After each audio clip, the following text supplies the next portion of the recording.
Salut et bienvenue dans Un peu de tout, le podcast parentalité qui parle de tout sans jugement et sans tabou. Aujourd'hui, j'aimerais qu'on évoque un grand pavé de la maternité et de la parentalité, c'est l'alimentation. On va un petit peu évoquer, on va revenir sur mon parcours, donc notamment l'allaitement. Je vais faire quelque chose de très bref parce qu'on en a déjà un petit peu parlé dans le premier épisode. Et je voudrais surtout qu'on parle de tout ce qui va être le après. Donc quand je suis passée au biberon, puis à la diversification alimentaire et d'ailleurs je suis toujours en plein dedans, hein, et un petit peu les conseils que je peux avoir qui n'ont toujours rien de miraculeux, mais pour l'instant, m'ont plutôt, aidée, dans pas mal, d'étapes. Et puis on va parler aussi d'un sujet qui, je trouve, n'est pas assez évoqué, c'est, cette comparaison qui est omniprésente sur tous les sujets, en fait. Que ce soit, notamment là aujourd'hui dans l'alimentation, mais on pourra aussi l'évoquer dans tout ce qui va être l'éveil, le développement, si votre bébé, fait, le retournement sur le dos, si, il est coordonné au niveau de ses mains, si, il a une expression, qu'il faut à ce moment-là. Voilà. Je trouve qu'il y a un petit peu un non-dit autour de cette comparaison qui est tout le temps là, qui est présente beaucoup sur les réseaux sociaux, mais on va se comparer aussi sans vraiment le vouloir, à de la famille, à des amis, enfin voilà. On est toujours un petit peu dans cette course en fait qui n'a pas vraiment de ligne d'arrivée et dans cette compétition en se disant, «Est-ce que je suis dans les clous? Est-ce que tout fonctionne pour moi ou est-ce que je suis un petit peu, en retard?» Voilà. Alors pour reprendre un petit peu brièvement, quand j'étais enceinte, j'avais vraiment très envie d'allaiter. Hem, il y avait aussi cette envie de vouloir vivre cette expérience, mais j'avais cette croyance profonde de me dire: «C'est ce qu'il y a de mieux pour mon bébé, c'est ce que je lui transmets, c'est l'ordre, entre guillemets, un peu naturel du truc», enfin voilà. C'était vraiment quelque chose que j'avais envie de faire. Je m'y suis beaucoup préparée, j'ai fait beaucoup de webinaires, j'ai regardé un peu, j'ai eu des conseillères en lactation, voilà, j'ai lu pas mal de choses, enfin j'ai vraiment essayé de me conditionner au maximum, sur ce qu'allait être mon allaitement et effectivement la réalité est complètement autre que quand, Milo il est né. Hem, tout de suite je me suis confrontée à un problème, c'est qu'il arrivait pas bien à prendre, le sein quand on faisait l'allaitement. Donc c'était assez compliqué, c'était douloureux. Lui, il prenait pas bien, donc il se nourrissait pas suffisamment. Bon, bah, forcément, on a la culpabilité qui arrive pile poil à ce moment-là en se disant genre: «Bon, bah, c'est toi qui as un problème, hein», puisque à aucun moment on remet, en cause le fait que c'est juste que des fois il faut trouver d'autres solutions. Non, tout de suite on se dit: «C'est moi le problème». On a fait appel à pas mal de puéricultrices, de sages-femmes, d'infirmières. Elles ont toutes essayé, plein de positions. Enfin voilà, j'ai essayé un milliard de trucs et moi ce qui a été vraiment sauveur, alors que pour autant je voyais plein de réflexions dessus comme quoi c'était pas ce qu'il fallait faire ou quoi, ça a été les bouts de sein en silicone. Voilà, j'avais lu un peu partout que ça c'était trop gros pour la bouche de bébé, que ça n'allait pas, l'aider, à prendre le sein après puisque comme c'est un silicone, bah, ça lui donne, une mauvaise habitude au niveau, de la sensation, que c'est pas le mieux pour lui au niveau du débit. Bon bref, on a entendu tout ça. Heu, moi clairement c'est ce qui a sauvé mon allaitement, c'est ce qui a fait que j'ai pu allaiter clairement. Sans ça je n'aurais pas pu le faire. Donc voilà, bon, je n'ai pas pour moi quelque chose qui est à jeter, les bouts de sein, bien au contraire. Ça a été, mon meilleur ami, pendant, pas mal de semaines. Voilà, donc ça c'était un petit peu le début. Ensuite très rapidement on a compris qu'il y avait un truc qui clochait avec Milo, donc on a réussi à mettre un mot sur ça, donc c'est le RGO, hein. Pareil, j'en avais parlé dans un précédent, épisode, donc on va pas non plus revenir trop dessus. Mais, disons que le fait qu'il ait un RGO assez sévère et qu'il fasse des régurgitations, en nombre assez conséquentes, hem, l'allaitement c'est un petit peu corsé parce que le lait maternel est très, très liquide et du coup, bah, ça tient pas du tout au ventre. Donc ça remonte tout le temps, tout le temps, tout le temps. J'avais fait en sorte, de tirer mon lait, mais il fallait l'épaissir, c'était vraiment devenu compliqué. J'arrivais pas à combiner les 2, ça me demandait beaucoup, beaucoup d'attention et puis, l'allaitement, on n'en parle, je trouve pas assez, mais c'est une véritable charge mentale et physique parce qu'on est sur une mise à disposition qui est, H24. 7 jours sur 7. Il y a pas de pause, il y a pas de temps de mort. Quand on veut faire un allaitement exclusif, il y a aucun moment où on peut se dire, où on peut dire par exemple à son partenaire: «Prends le relais là-dessus». Non, on est la seule personne qui peut nourrir ce bébé. On l'a voulu, on l'a choisi, mais du coup, il y a cette espèce de responsabilité où on ne peut pas en fait mettre de pause dans cette alimentation et du coup, quand on tire son lait, quand on veut l'épaissir, quand enfin voilà, il y a plein de moments où on aurait envie de faire différemment, mais on peut pas, surtout les premiers jours, les premières semaines où bébé demande énormément, énormément le sein parce que c'est des tétées qui sont récurrentes. Il y a entre celles qui sont de réconfort, celles qui sont vraiment parce qu'il a faim, celles qui sont pour s'endormir, enfin voilà. Il y a tout un cheminement là-dedans et on n'a pas forcément le temps, l'énergie et même des fois l'envie de de de s'organiser différemment, on va dire. Hem, Rapidement, on a découvert aussi que du coup Milou était intolérant aux protéines de lait de vache. Donc là, je suis arrivée sur une période où, socialement, j'avais pas mal d'événements, de choses comme ça où il était très, très compliqué d'exclure de mon alimentation tout ce qui, était, laitier. Parce qu'on se rend pas compte, mais il y a des traces de lait dans absolument tout, ce qu'on mange. Pour vous dire, j'en ai même découvert, ça je crois que je vous l'avais dit déjà, mais dans l'homéopathie, il y a des traces de lactose, et du coup, je commande maintenant mon homéopathie pour Milo, quand je lui en donne, sans lactose. Voilà et j'ai vraiment vu la différence. Hem, donc du coup, en fait, ça a été un peu l'obligation pour moi d'arrêter, l'allaitement à ce moment-là parce que, je j'étais pas dans la possibilité de changer, mon alimentation. Après, on va me dire: «Oui, quand on veut vraiment, on peut». Mais c'était vraiment compliqué à ce moment-là de changer. Voilà, on avait beaucoup d'événements, on avait beaucoup de monde, je me voyais pas manger que des carottes et des courgettes et des tomates toute la journée. Donc c'est comme ça que j'ai mis fin à l'allaitement. Surtout qu'en plus, il y avait le côté où, épaissir son lait, ça devenait, compliqué. Lui, à chaque fois qu'il prend une tétée, il hurle de douleur, en fait. Donc il y a cette espèce de dualité en se disant: «OK, c'est ce qu'il y a de mieux pour mon bébé parce que c'est le lait que je produis, c'est celui qui est le plus adapté, nia nia nia».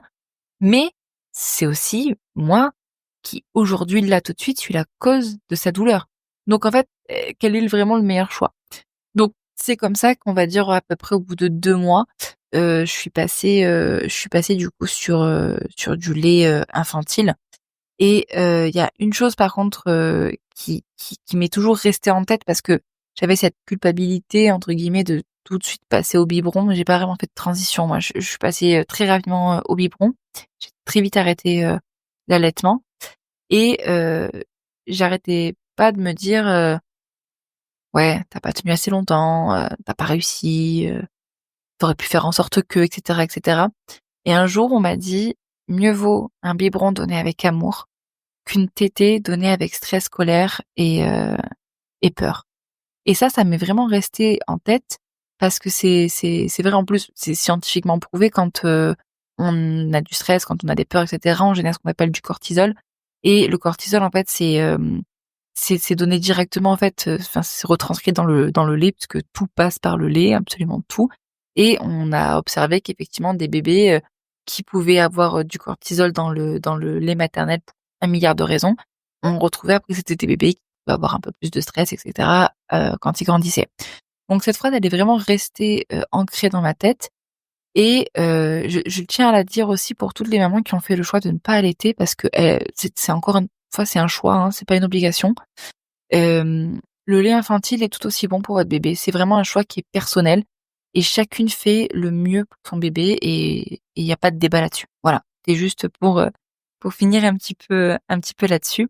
Donc du coup, quand je suis passée au biberon, j'ai voulu garder ce côté, j'essaie de faire au mieux pour mon bébé et avant, ma mon grand périple, ma grande croisade pour trouver le meilleur lait ou, la meilleure eau pour Milo. J'ai voulu aussi j'avais déjà un petit peu regardé pendant ma grossesse, j'avais décidé de prendre un biberon ou 2 pour après faire de l'allaitement mixte. J'avais, découvert la marque, Elé.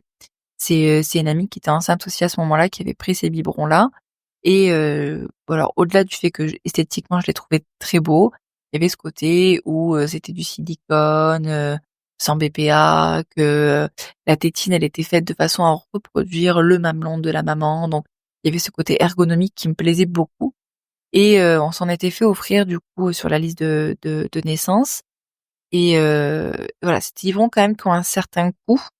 Donc j'en avais pas une dizaine, hein, j'en avais que 3 et Milo les a tout de suite très bien acceptés.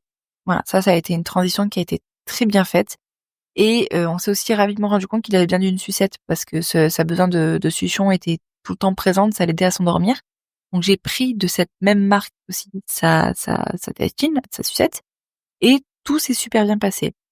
Sauf qu'à un moment donné, les biberons en silicone, c'est sympa, mais j'ai eu envie de passer sur du verre pour, plein de raisons. Pour, d'un côté, hygiène, d'un côté stérile, facilité d'entretien, et puis on va pas se mentir, je voulais avoir plus de biberons parce que, bah, ils se mettaient à prendre de plus en plus de quantité, de plus en plus de biberons et avec 3 en fait, le roulement était trop rapide.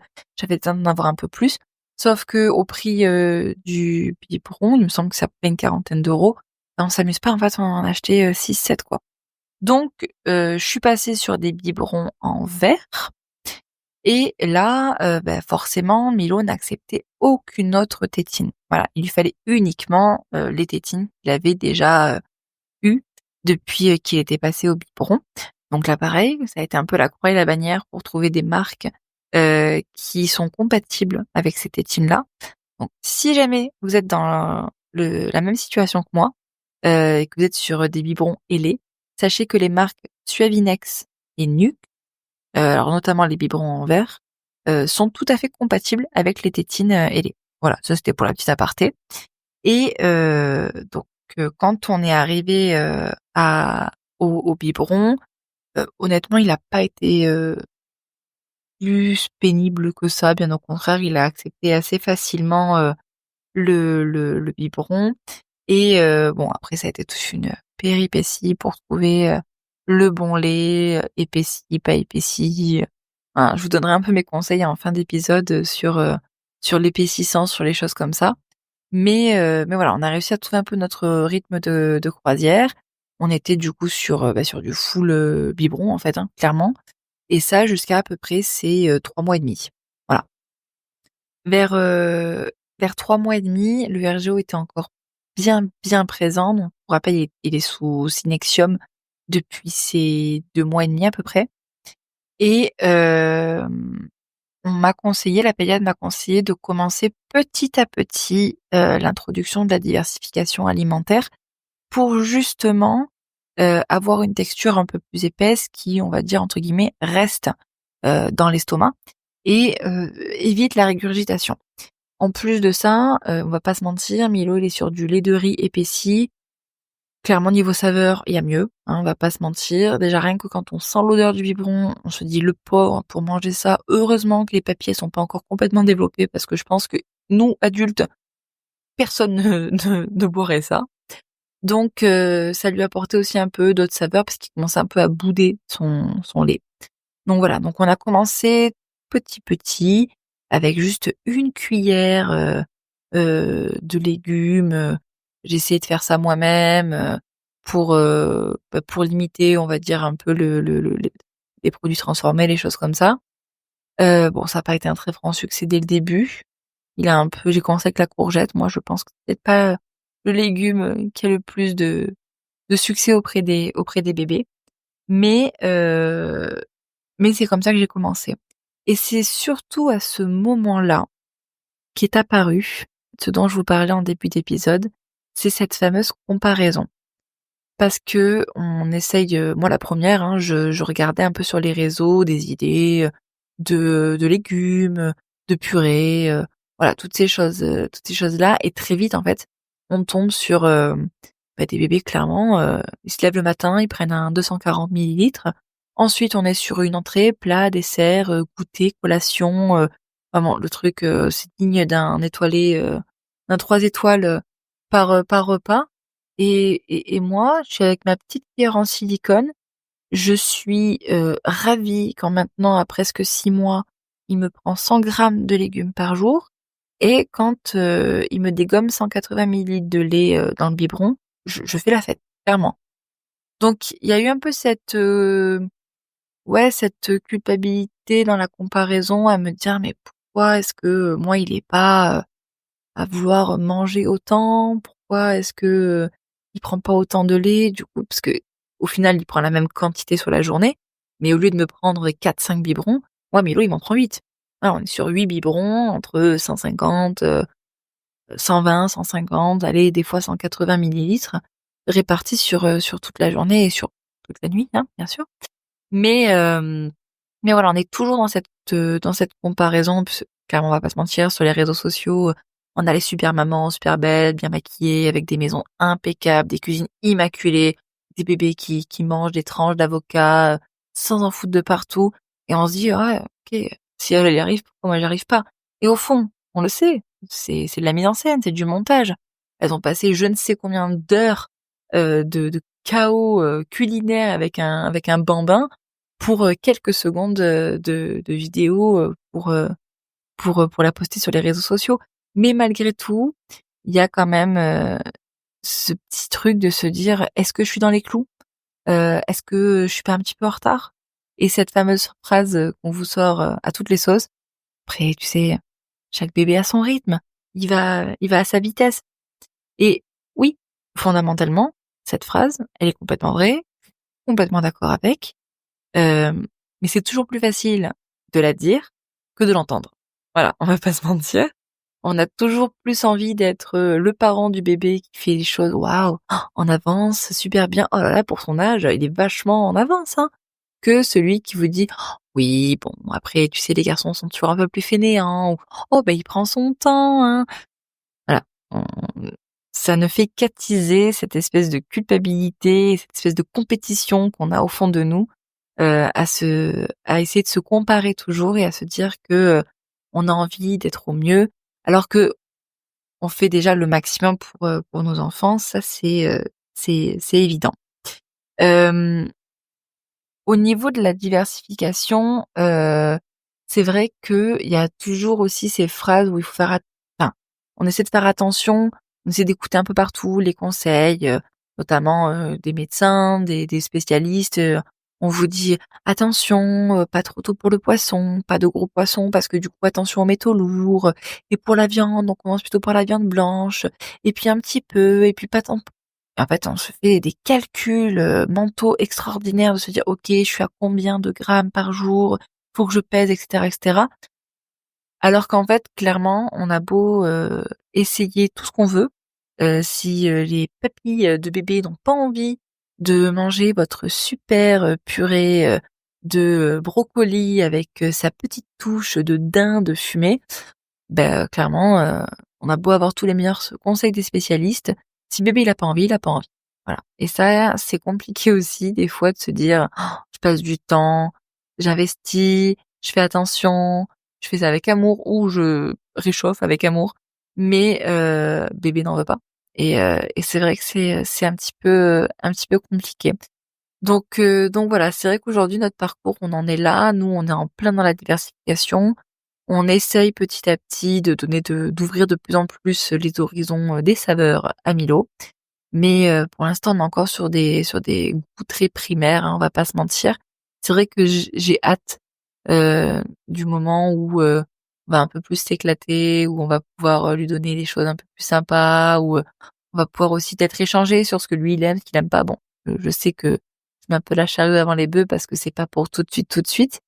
Surtout que là, on a le facteur, dents qui est, en plein boom et ça modifie aussi pas mal de choses, dans le comportement de bébé.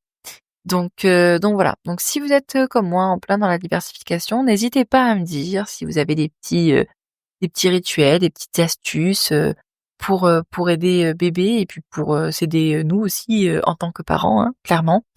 Et voilà, donc ça, c'était vraiment mon chapitre sur la diversification, alimentaire et c'est vrai que je voulais un peu terminer cet épisode avec, des conseils pratiques que j'ai mis en place, qui m'ont pas mal aidé, que ce soit au niveau de l'allaitement et même pour après. Donc mon premier conseil, notamment pour l'allaitement, c'est clairement investissez dans un bon coussin d'allaitement. Vraiment, c'est votre meilleur ami, c'est votre meilleur allié. Au début, j'étais un peu réticente, j'avais acheté un coussin, pas foufou, en grande surface. Hem, ça a pas suffi. Ça a pas suffi, c'était pas assez gros, pas assez mou, pas assez élastique et après j'ai investi, dans un vrai coussin. Je crois que je l'ai acheté chez Autour de Bébé et je crois que la marque c'est genre Doumou, un truc comme ça et c'est un investissement mais honnêtement vous allez pas le regretter parce que même pour après, Milo il dormait beaucoup dessus parce que du coup, en fait, en le mettant dessus, il était un peu incliné donc c'était top pour lui. Même honnêtement, vous pouvez l'acheter quand vous êtes enceinte parce que quand vous dormez sur le côté, ça fait un super, maintien au niveau du ventre. Donc vraiment foncez, ne lésignez pas là-dessus, faites-le vous offrir au pire. Mais c'est vraiment, vraiment mon conseil numéro 1 quand on veut démarrer l'allaitement correctement. Ensuite, quand vous allaitez, pour tout ce qui va être, crevasse, sécheresse, douleur, j'ai une crème qui s'appelle la Mélicare, donc qui est à base de miel, qui m'a vraiment, vraiment sauvée. Je la mettais avec du cellophane en fait, tout autour. On la laisse cicatriser et honnêtement ça entre chaque tétée, on je la mettais et petite chose en plus, bébé peut l'avaler, enfin il peut en avoir un petit peu, en résidu. C'est pas grave du tout, c'est tout à fait compatible. Voilà, ça pose aucun problème. Et ce qui marche encore, mieux ou en tout cas qui marche aussi très bien, c'est votre lait. Voilà, votre lait, il est magique. Donc si vous avez des sécheresses, si vous avez des douleurs, n'hésitez pas à vous en mettre un petit peu et honnêtement, ça facilite vachement la cicatrisation et ça marche aussi très bien pour les croûtes de lait de bébé. Milo n'a jamais eu une croûte de lait, tant que j'allaitais et tant que j'avais du lait et il a commencé un petit peu à en avoir vraiment quand, on a arrêté l'allaitement. Donc j'ai vraiment vu, le avant et le après, quoi. Voilà, ça c'est vraiment un petit truc, qui peut vous aider. Au niveau des douleurs, pareil, vous pouvez vraiment, acheter vous savez, c'est des petites compresses sous forme de gel. On peut faire soit très froid, soit chaud. Ça pareil, il y en a des spéciaux en fait, pour les seins. Heu, Ça marche super bien et ça aide vraiment, vraiment, vraiment beaucoup. Ça soulage instantanément, surtout quand, on commence à avoir des engorgements, et qu'on n'a pas forcément le temps de prendre une douche, très chaude pour un petit peu aider, la circulation. Vous mettez ça et honnêtement, ça va déjà vous aider à enlever tout ce qui est les petits caillots et cetera et cetera. Hem, Ensuite, quand on allaite, on a faim. Alors on a des grosses fringales, c'est normal, hein, parce que ça puise énormément de calories. Les petits mélanges, style, noix, amandes, noisettes et cetera, c'est super parce que c'est plein de protéines et ça aide à tenir plus longtemps, ça cale très vite et vous mettez ça, moi je sais que j'allaitais beaucoup, là où j'allaitais c'était dans le lit et je m'étais fait un petit endroit et j'avais toujours mon petit bol de noisettes, que Lucas allait me chercher quand j'en avais plus et ça m'aidait vraiment à tenir, pendant l'allaitement. Pareil, prévoyez-vous toujours, une gourde à côté parce que ça donne extrêmement soif, d'allaiter. Donc voilà, ça c'est pour l'allaitement et oui et bien sûr, n'hésitez pas à acheter des bouts de sein en silicone. Vraiment ça peut vous sauver, ça peut vraiment vous aider dans l'allaitement. Votre bébé ne prendra pas moins bien votre sein derrière et j'en suis la preuve vivante puisque pendant un mois, j'ai vraiment fait, heu, que des bouts de sein et pendant un mois après, j'ai fait que le sein normal. Milo arrivait beaucoup mieux à prendre et ça n'a pas posé de problème du tout. Voilà. Ça, c'est pour la partie, allaitement. Au niveau du lait, si comme moi, vous êtes, dans la phase «je dois avoir un lait épaissi pour mon bébé», sachez qu'il y a plusieurs épaississants dans les laits. Il y a, les épaississants à base de caroube et les épaississants à base d'amidon de maïs. La caroube, ça se mélange beaucoup mieux quand, l'eau est un petit peu chauffée et souvent, c'est en tout cas, c'est possible que votre bébé ne tolère pas la caroube. C'est ce qui s'est passé nous avec Milo. C'est pour ça qu'on a aussi autant changé de lait. Je l'ai compris un petit peu sur le tard. Du coup, quand ça s'est produit, que j'étais, à court de de lait, hem, j'ai acheté la version non épaissie de ce lait-là et on l'a épaissi. Donc soit vous pouvez utiliser du Magic Mix. Ça, c'est un épaississant à base d'amidon de maïs qui est très bien toléré par les bébés. Le je fais une généralité, hein, mais chaque bébé est unique, mais dans la majorité des cas, on tolère mieux l'amidon de maïs que la caroube. Voilà. Et sinon, à partir de 4 mois, on peut commencer à mettre un petit peu des céréales pour épaissir, le lait. Et nous, ce qu'on a fait, c'est que quand on a commencé la diversification alimentaire, on a commencé, à mettre un petit peu de compote de pommes dans les biberons parce que, bah, déjà de 1, ça épaissit tout aussi bien qu'un épaississant ou que les céréales. Puis ça lui donne d'autres saveurs en fait que son lait, qui a pas de goût, pas de saveur, au lait de riz. Nous en plus perso, comme je vous disais, ça a pas l'air être, extraordinaire. Ça lui permet en fait d'avoir d'autres goûts, de manger différemment. Donc voilà, on fait ça, peut-être un biberon par jour. Voilà, un ou 2 biberons, ça dépend, on a des petites gourdes de compote et après vous ajustez la dose par rapport à la quantité de lait que vous mettez dans le biberon, bien évidemment. Mais tout ça pour dire que c'est pas parce que votre bébé, fait entre guillemets «une mauvaise réaction» à votre lait épaissi, que c'est forcément tout le lait qu'il faut changer. C'est peut-être juste l'épaississant qui ne lui convient pas. Voilà, donc ça, c'est quand même à prendre en compte parce que ça peut vous sauver une boîte de lait, enfin une boîte de lait, une recherche de lait, on va dire. Voilà, clairement. Hem, Côté diversification, moi, ce qui m'a beaucoup aidé pour commencer, c'est tout ce qui va être les petits ustensiles. J'ai acheté les petites cuillères, toutes, en silicone là, toutes molles, parce que du coup, il se fait pas mal si jamais il mordit un peu avec ses gencives, dessus et j'ai pris aussi, c'est de chez B.A., je crois, des cuillères, plates d'autonomie. En fait, je lui mets un petit peu de nourriture dessus, un petit peu de purée et il se l'amène tout seul à la bouche. Alors on va pas se mentir, hein, au début, on dirait plus un portrait Picasso, que quelqu'un qui sait manger correctement, hein, on s'en met partout. Mais petit à petit, ça lui permet de gagner en dextérité, en autonomie et pas de manger tout seul, mais en tout cas, de participer à son alimentation en autonomie. Voilà. Heu, pour les petits pots, on a acheté le l'autocuiseur, Nutribaby, qui m'aide beaucoup, notamment pour tout ce qui va être, mixer, cuire à la vapeur bien évidemment et décongeler et réchauffer les petits pots. Parce que les lames sont toutes petites donc quand vous faites des petites quantités, ça vient bien lisser. Alors que si vous avez des mixeurs, on va dire pour, nous adultes, classiques, les pales des lames sont beaucoup plus longues, ce qui fait que parfois quand c'est des petites, quantités, bah, vous en avez plus sur les parois au final que dans le bol et c'est un peu galère à venir, récupérer donc on a investi là-dedans et alors clairement le truc qui a un petit peu révolutionné, notre quotidien, je pense que beaucoup d'entre vous la connaissent, c'est la Baby Brezza. C'est la barista, des biberons. Elle vous prépare un biberon à la bonne température, avec la bonne dose en moins de 30 secondes. Honnêtement, la nuit, bah, vraiment ça vous change la vie. Voilà, donc ça aussi, ça nous a pas mal aidés. Au niveau toujours des petits pots, alors moi je fonctionne tout ce qui est nouveau, je teste avec un petit pot que j'achète en grande surface pour éviter, d'avoir à acheter le légume, à le faire, à le mixer, à le machin, à le truc, à la bidule, à faire des quantités pour qu'au final il aime pas ça. Donc j'achète la base, on va dire le 1er essai en petit pot et si je vois que ça lui plaît, à ce moment-là, je l'ai fait moi-même. Donc c'est ce que j'ai fait par exemple pour, la pomme de terre, pour, les haricots verts, pour, la betterave, pour la carotte et cetera et cetera.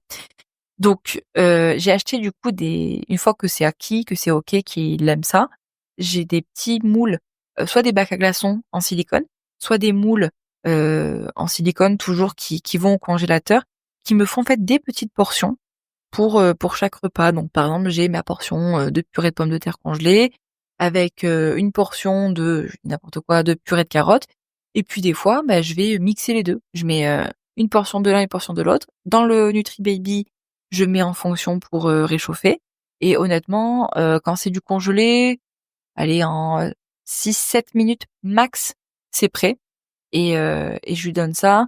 J'ai acheté l'huile quintessence là parce que pareil on me dit: «Oui, il faut les bons gras pour les bébés, les machins, trucs, hein». J'ai pas voulu m'embêter à avoir 1 milliard d'huiles différentes. J'ai acheté l'huile quintessence, spéciale bébé, il y a tout qui est dedans. Au moins je mets une petite cuillère, par repas et comme ça roule, nickel. Donc ça, c'est vraiment pour le côté, on va dire, alimentation et après pour le côté digestion. Quand votre bébé il va passer à la diversification, alimentaire, hem, s'il est pas habitué à manger épais, forcément, ça va entre guillemets «faire un choc» au niveau des intestins parce qu'ils sont pas encore complètement matures. Ils sont habitués à avoir quelque chose, à recevoir quelque chose de très liquide et là, d'un coup, on va leur donner quelque chose de beaucoup plus épais. Donc il peut clairement se produire, des ballonnements, de l'inconfort digestif et des petites coliques ou de la constipation. Ce qui nous a pas mal aidé, c'est déjà de protéger sa flore, donc avec des probiotiques. Ça on en parle peut-être pas toujours assez, mais c'est hyper important parce que ça l'aide vraiment en fait à mieux digérer. Ensuite, toujours chez Pranarom, dans leur gamme, Prana, bébé, il y a, l'huile qui s'appelle Confort Digestif, il me semble. Ouais, c'est quelque chose comme ça. Pareil, c'est un petit flacon pompe et après le repas, entre 2 repas, pendant la sieste ou peu importe, avant le dodo, peu importe quand vous voulez, moi je lui faisais des petits massages sur le ventre, toujours dans le sens des aiguilles d'une montre. En fait, on suit le chemin des intestins. Vous pouvez regarder sur internet, ça vous montre un petit peu le chemin que ça fait et ça l'aide vraiment pour tout ce qui va être digestion à acheminer ça facilement et si vraiment vous voyez qu'il est constipé, qu'il y a rien qui vient, suppositoire de glycérine, honnêtement, dans la journée, il est libéré. Voilà. Donc ça, c'est vraiment les petits conseils. Il y a rien de révolutionnaire, il y a rien de magique. C'est juste les petits trucs qui moi, au fil des semaines, m'ont fait gagner un peu en sérénité et du coup, je vois pas pourquoi est-ce que je pourrais pas vous les partager. Voilà, écoutez, c'est fini pour, cet épisode. Il était peut-être un petit peu long, mais j'espère qu'il vous a, plu, que ça a pu vous apporter aussi, des réponses et j'espère que ça vous aura aidé. N'hésitez pas à me dire en commentaire, à m'envoyer, des messages avec vos retours, vos expériences, vos questions ou juste, ce que vous en avez pensé. Moi, ça me fait toujours plaisir et surtout, il faut se rappeler qu'on fait du mieux qu'on peut parce que c'est ça le plus important et chaque parent est parfait pour son enfant. C'est ça, en fait, la finalité du truc. C'est qu'on aura beau se comparer ou toujours se dire: «On peut faire mieux». Non, on fait déjà bien. Voilà, on fait déjà ce qu'il faut et ça, c'est vraiment le plus important. Je vous remercie et je vous dis à bientôt pour un nouvel épisode.